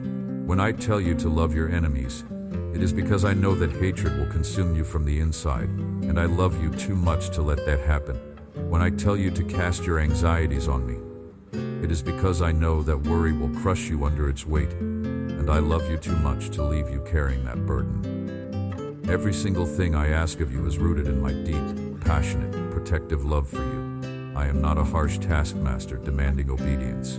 I am a loving father guiding my beloved child toward fullness of life. And when you fail to obey, when you make mistakes, when you fall short, my love does not disappear.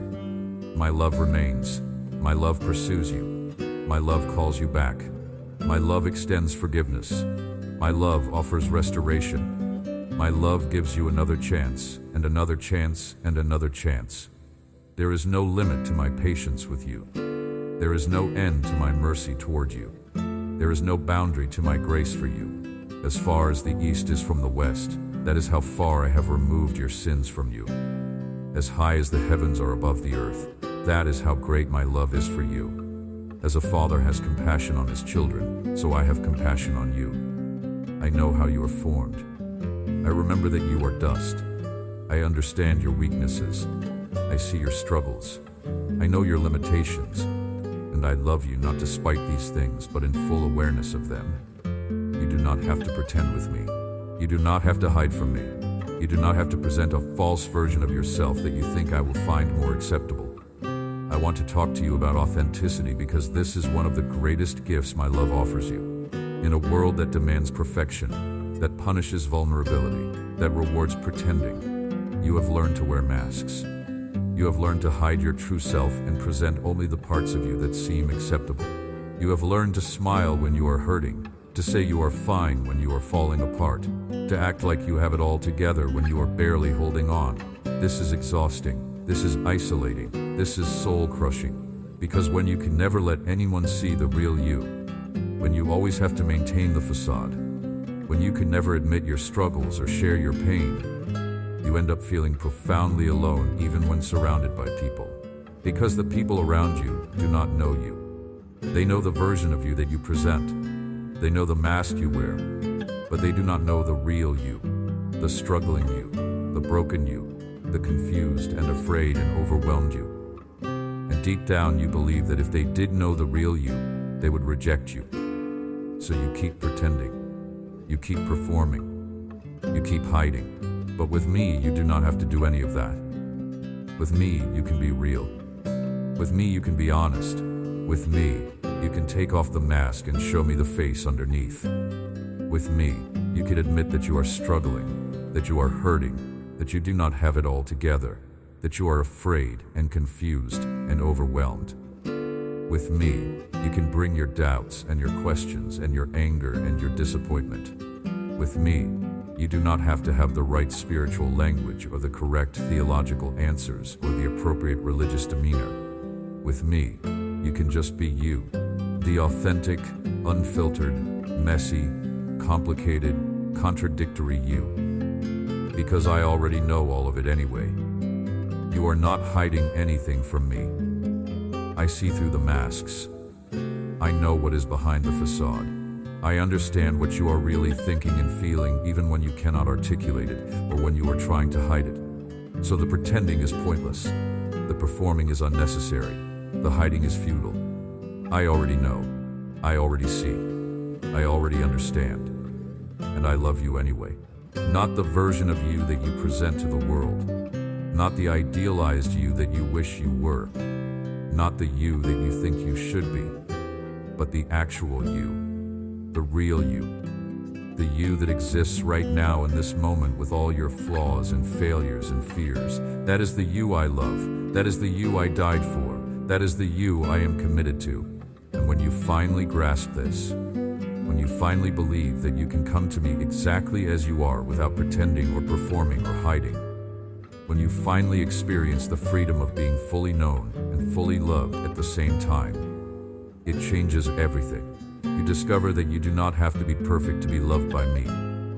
You discover that your value does not depend on maintaining the facade. You discover that you can be weak and still be precious to me. You can be broken and still be valuable to me. You can be a mess and still be loved by me. This is the freedom my love offers you. The freedom to be yourself. The freedom to drop the masks. The freedom to stop pretending. The freedom to be honest about your struggles. The freedom to admit your failures. The freedom to ask your questions. the freedom to express your doubts, the freedom to share your pain, the freedom to be real. I already know everything. I already see everything. I already understand everything. And I love you, the real you, the actual you, the you that you sometimes do not even like very much. That is the you I love. That is the you I died for. That is the you I am committed to for all eternity. So stop running. Stop hiding. Stop pretending. Stop performing. Come to me as you are. Broken, messy, confused, afraid, ashamed, guilty, tired, overwhelmed. Whatever you are feeling, however you are doing, come to me. My arms are open. My heart is ready. My love is waiting. I am not shocked by your failures. I am not surprised by your sins. I am not disappointed in who you are.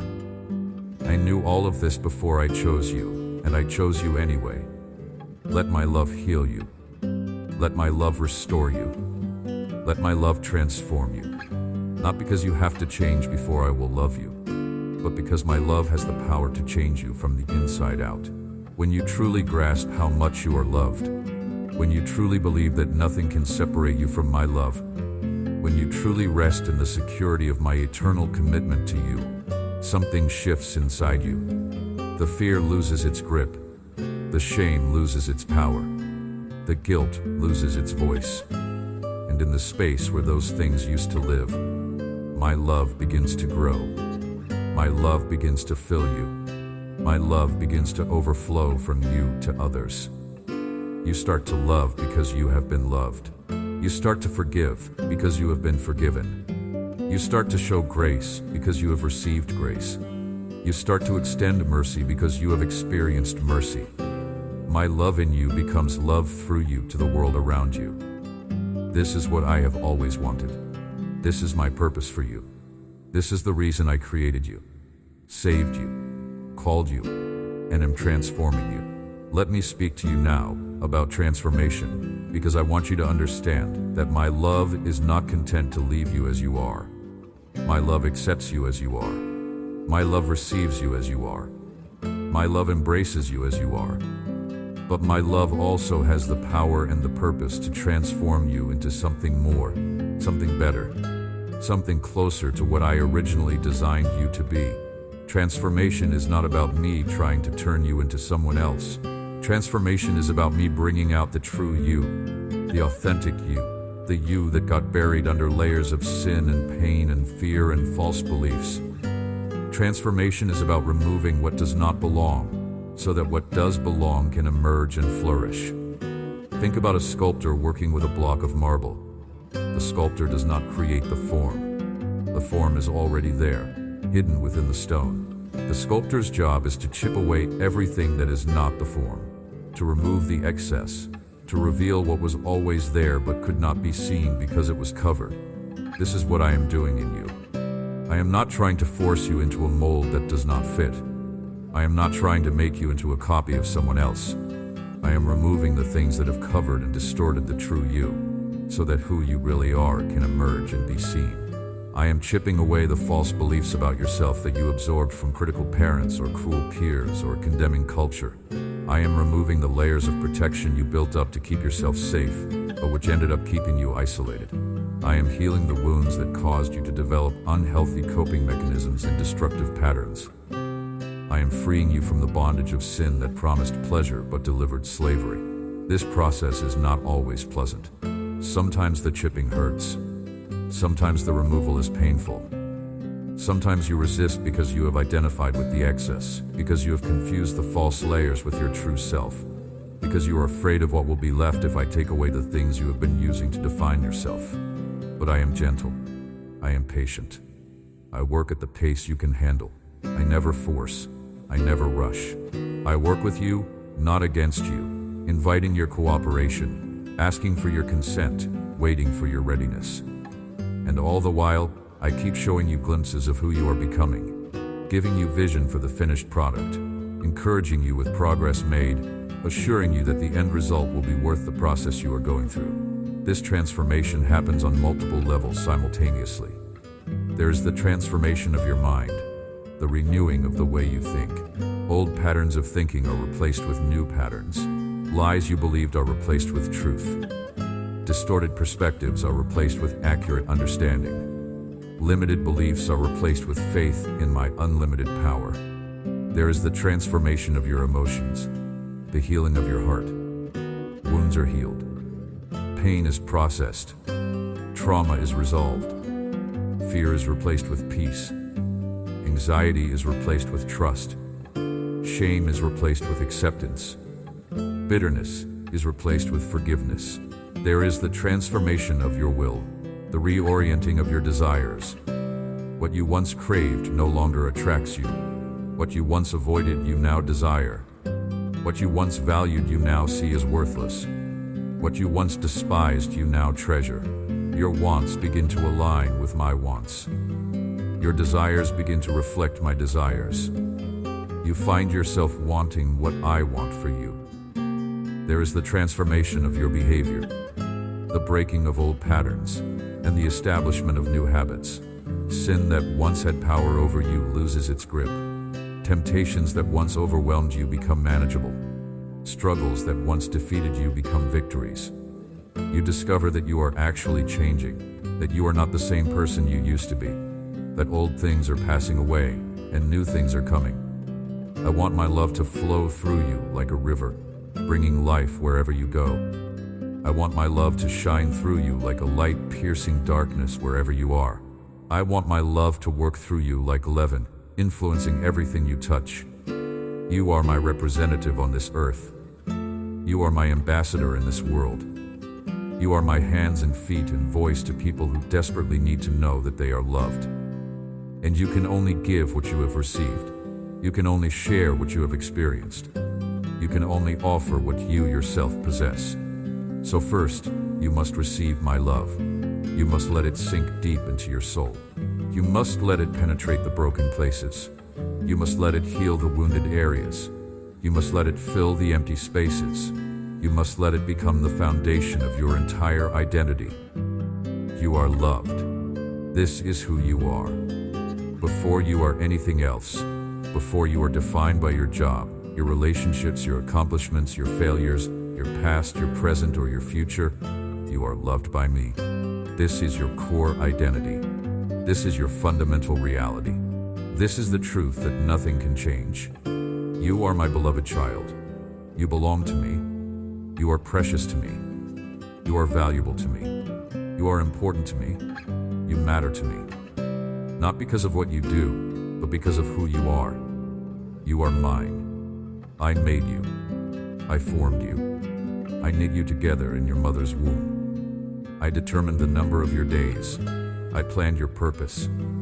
I prepared good works for you to walk in. Every hair on your head is numbered.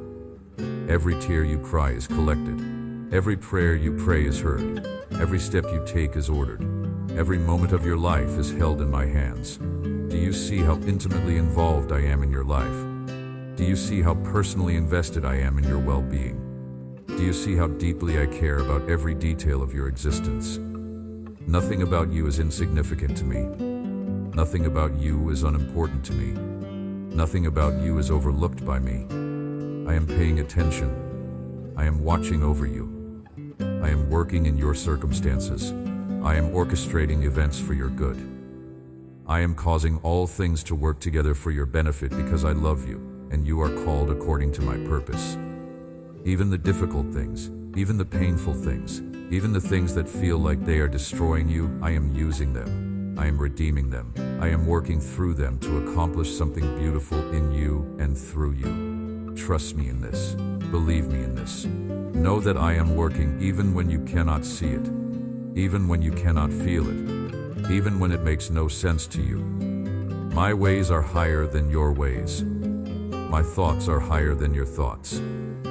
What looks like a dead end to you is an opportunity for me to show my power. What looks like a defeat to you is a setup for me to demonstrate my victory. What looks like a loss to you is preparation for me to give you something greater. I am always working. I am always moving. I am always accomplishing my purposes. And my purpose is always good because my nature is love. Everything I do flows from love. Everything I allow flows from love. Everything I orchestrate flows from love. I am not punishing you. I am not testing to see if you will break. I am not playing games with your life. I am loving you in the most profound, strategic, effective way possible. I am loving you with an eternal perspective. I am loving you with infinite wisdom. I am loving you with unlimited power. And I am loving you with a specific goal in mind. I am making you like my Son, Jesus. I am conforming you to his image. I am transforming you from one degree of glory to another. I am working in you what is pleasing in my sight. I am completing the good work I began in you. This is my commitment to you. I will not give up on you. I will not abandon the work I have started in your life. I will not leave you half-finished. I will not walk away when things get difficult. I am committed to your transformation. I am dedicated to your growth. I am invested in your maturity. And I will use whatever it takes, whatever is necessary, whatever will be effective to accomplish this purpose in you. Sometimes that means blessing.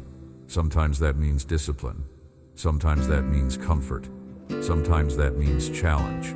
Sometimes that means provision. Sometimes that means pruning. But always, always, always, it is love. Every single thing I do in your life and allow in your life is motivated by love, guided by love, and intended to draw you deeper into love. So when you face trials, remember my love. When you endure suffering, remember my love. When you walk through valleys, remember my love. When you climb mountains, remember my love. When you experience joy, remember my love. When you face sorrow, remember my love. In every season, in every circumstance, in every situation, remember my love. My love is the constant. My love is the anchor. My love is the foundation. My love is the reality that never changes in a world where everything else is constantly shifting. Hold on to my love. Build your life on my love. Let my love be the lens through which you interpret everything that happens to you. When you do this, everything changes. Problems become opportunities. Trials become training. Suffering becomes sanctification. Weakness becomes the occasion for my strength to be displayed. Failure becomes the platform for my grace to be demonstrated. Every single thing in your life becomes a means by which my love is revealed more fully to you and through you to others. This is the life I am calling you to. This is the reality I am inviting you into. This is the truth I am speaking over you right now. You are loved with an everlasting love. You are held in an unbreakable grip. You are secured by an unchanging commitment. You are valued beyond measure. You are cherished beyond words. You are mine forever. Nothing can change this. No one can reverse this. You cannot undo what I have done. You cannot break what I have established. You cannot lose what I have given. My love for you is settled in heaven. It is written in blood. It is sealed by my spirit. It is guaranteed by my word. It is yours, forever, completely, unconditionally, eternally. Now I want you to do something. I want you to speak these words out loud. I want you to declare this truth over yourself. Say this: I am loved by God. His love for me is eternal. His love for me is unconditional. His love for me is unshakable. Nothing can separate me from his love. Nothing I have done can diminish his love. Nothing I will do can increase his love. His love for me is complete right now. His love for me is perfect. His love for me is sufficient. I am loved. I am loved. I am loved. Say it until you believe it. Say it until you feel it. Say it until it becomes the foundation of your identity. Say it until it changes how you see yourself, how you see your circumstances, how you see your future. You are loved. This is the truth. This is the reality. This is what I want you to know more than anything else. Above all the other things I could tell you, above all the other truths I could speak to you, this is the one I want to settle deep in your heart. You are loved. Believe it. Receive it. Rest in it. Let it change everything. But let me also speak to you about the cost of discipleship, because my love for you does not mean that following me will always be easy or comfortable. I have called you to take up your cross daily and follow me. I have called you to deny yourself, to die to your own desires and ambitions, to surrender your will to mine. This is not popular teaching in a world that says you should follow your heart, pursue your dreams, do what makes you happy. But I am telling you a deeper truth. True life, abundant life, eternal life is found not in pursuing what you want, but in pursuing me. When you make me your first priority, when you seek first my kingdom and my righteousness, everything else falls into proper place. Not that you get everything you want, not that life becomes easy, but you discover a satisfaction, a fulfillment, a sense of purpose that cannot be found anywhere else. You discover that what you thought you wanted was actually a poor substitute for what I want to give you. You discover that my ways, though sometimes difficult, lead to life, while the world's ways, though attractive on the surface, lead to emptiness. Let me be clear about what it means to follow me.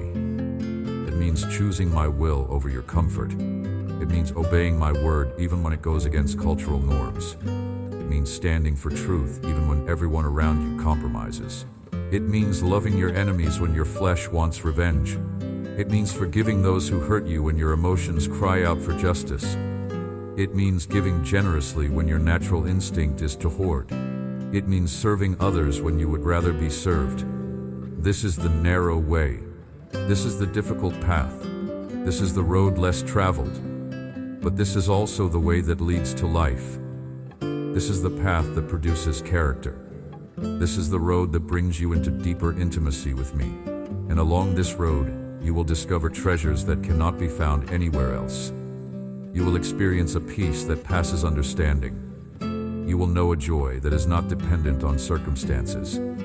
You will develop a strength that is not your own. You will demonstrate a love that can only come from me.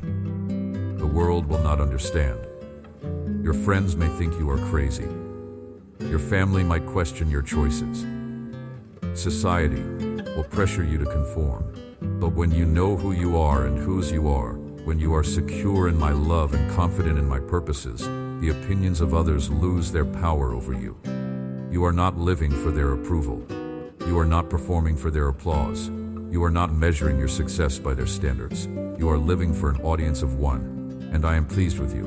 I am delighted in you. I am proud of you. Not because you are perfect, but because you are mine. Not because you never fail, but because you keep getting back up. Not because you always understand, but because you keep trusting. Not because the journey is easy, but because you keep walking. This is what moves my heart. This is what brings me joy. This is what demonstrates genuine faith. Your faithfulness in the small things. Your obedience when no one is watching. Your integrity when compromise would be easier. Your kindness to those who cannot repay you. Your generosity when you have little to give. Your worship in the midst of suffering. Your praise in the middle of pain. Your trust when everything looks hopeless. These are the things I see. These are the things I value. These are the things that matter in my kingdom. And I am keeping record. Not a record of your sins, which have been forgiven and forgotten, cast as far as the east is from the west, but a record of your faithfulness, your sacrifices, your acts of love, your moments of courage, your choices to honor me when it cost you something. None of this goes unnoticed. None of this is in vain. None of this is wasted. Everything you do for me, everything you sacrifice for my kingdom, everything you give up to follow me, it all counts. It all matters. It all has eternal significance. There is coming a day when I will reward you for your faithfulness. There is coming a time when I will say, "Well done, good and faithful servant." There is coming a moment when everything you endured, everything you sacrificed, everything you gave up will be shown to have been worth it. The sufferings of this present time are not worthy to be compared with the glory that will be revealed in you. What you are going through now, what you are enduring now, what you are sacrificing now, it is producing for you an eternal weight of glory far beyond all comparison. Keep your eyes on the prize. Keep your focus on the finish line. Keep your heart set on things above. Do not grow weary in doing good. Do not become discouraged by the difficulty. Do not lose heart because of the opposition. I am with you. I am for you. I am working in you and through you, and I will bring to completion the good work I have begun in you. This is my promise. This is my commitment. This is my guarantee. And I always keep my promises. So press on. Push forward. Keep going. The battle is real, but the victory is certain. The struggle is intense, but the outcome is secure. The journey is difficult, but the destination is glorious. And every step of the way, every moment of every day, through every trial and every triumph, my love surrounds you. My grace sustains you. My power upholds you. My wisdom guides you. My presence comforts you. You are not alone. You have never been alone. You will never be alone. I am with you always, even to the end of the age. This is not a figure of speech. This is not religious rhetoric. This is literal truth. I am actually, genuinely, truly with you. My presence is more real than anything you can see or touch. My love is more solid than the ground beneath your feet. My promises are more certain than the rising of the sun. Build your life on this foundation. Anchor your soul in this reality. Ground your identity in this truth. You are loved by the Creator of the universe. You are chosen by the King of Kings. You are treasured by the Lord of Lords. You are valued beyond measure. You are cherished beyond words. You are mine, forever and always. Nothing can change this. Nothing can undo this. Nothing can separate you from this.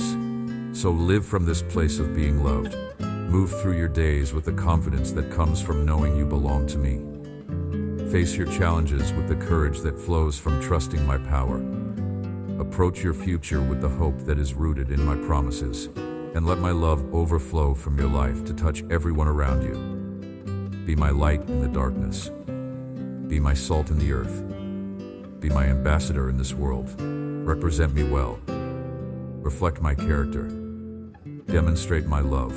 And know that I am so proud of you. I am so pleased with you. I am so honored that you are mine. You are my beloved child. You are my treasured possession. You are the apple of my eye. And I will never, never, never let you go. Let me speak to you now about the power of prayer, because I want you to understand what happens when you come to me and pour out your heart. Prayer is not a religious ritual. Prayer is not a formula you recite. Prayer is not a performance you put on. Prayer is conversation with me. Prayer is communion with your Creator. Prayer is connection with the one who loves you most. When you pray, you are not trying to get my attention. You already have my attention. When you pray, you are not trying to convince me to care about you. I already care more deeply than you can imagine. When you pray, you are not trying to inform me of things I do not know. I already know everything about your situation. So what is the purpose of prayer? Why do I invite you to come to me and talk to me about what is happening in your life? Because relationship requires communication. Because intimacy develops through conversation. Because I want to hear your voice. Because I delight in your company. Because I enjoy being with you. Because prayer changes you even more than it changes your circumstances. When you pray, when you take time to be still in my presence, when you quiet your soul and listen for my voice, something happens inside you. Your perspective shifts, your priorities realign, your anxieties diminish, your faith grows.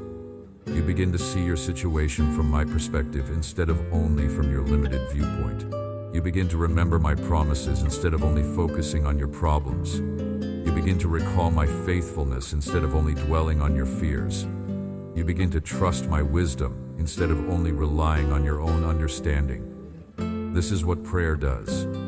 This is why I call you to pray without ceasing. Not because I need constant communication, but because you need constant connection. You need to stay tethered to me throughout your day. You need to maintain awareness of my presence. You need to keep your thoughts aligned with my truth. You need to remain conscious of my love. And prayer is how you do this. Prayer is not just bowing your head and closing your eyes at certain times. Prayer is living in continuous conversation with me. Prayer is acknowledging me in all your ways. Prayer is bringing every thought, every decision, every concern, every joy to me. This is the kind of prayer life I want you to develop. Not a religious duty you check off your list, but a natural ongoing dialogue with the one who loves you most. Talk to me throughout your day. Share with me what you are experiencing. Ask me for wisdom when you face decisions. Thank me when you see my blessings. Cry out to me when you are in pain. Celebrate with me when you experience joy. Include me in everything. This is what it means to pray without ceasing. And when you pray this way, when you live in continuous awareness of my presence and ongoing conversation with me, you discover something wonderful. You discover that I am always speaking to you. Not with an audible voice necessarily, though sometimes I do speak that way. But more often I speak through my word as you read it, and passages jump off the page and speak directly to your situation. I speak through my Spirit as He brings to your remembrance things I have taught you. I speak through circumstances as I orchestrate events to guide you in the right direction. I speak through other believers as they share wisdom and encouragement with you. I speak through creation as you observe the beauty and order of what I have made. I speak in the stillness when you quiet your soul and listen. I am always speaking. The question is, are you listening? Are you tuned in to my voice? Are you paying attention to how I am communicating with you? This is why regular time alone with me is so important. This is why I invite you to come away and be still in my presence. Not because I only speak during those times, but because those times train you to recognize my voice, so you can hear me throughout the rest of your day. When you spend focused time reading my word, you learn what my voice sounds like. When you spend quiet moments listening for my Spirit, you become familiar with how He communicates. When you develop the habit of bringing everything to me in prayer, you learn to discern my guidance. And then when you are in the middle of your busy day, when decisions need to be made quickly, when challenges arise unexpectedly, you can hear me speaking. You can sense my direction. You can follow my leading. This is the kind of relationship I want with you. Not distant and formal, but close and personal. Not one-sided where you do all the talking, but conversational where we both speak and both listen. Not limited to certain times and places, but ongoing throughout every moment of every day.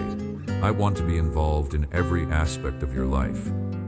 I want to be consulted about every decision you make. I want to be the first one you turn to when you face challenges. I want to be the one you celebrate with when you experience victories. I want to be your constant companion, your closest friend, your most trusted counselor, your most faithful supporter. This is what I have always wanted. This is why I created you. This is why I saved you. This is why I am speaking to you right now. I want relationship with you. I want intimacy with you.